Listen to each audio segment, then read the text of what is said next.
motorcycles that, you know, as we've been building all these units, model year after model year.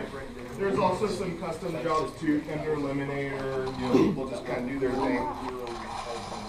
Do you use a customer bikes, you said? No, Tiny.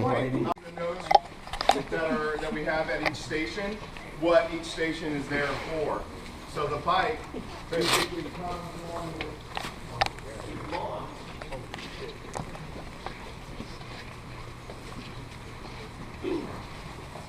Damn. The motorcycles are launched from here. They basically get 17 type of a line. This is our ABS machine. This is one of the last stations where we actually pressurize the ABS system, do a quick test of it, where we can install the plastics and all the.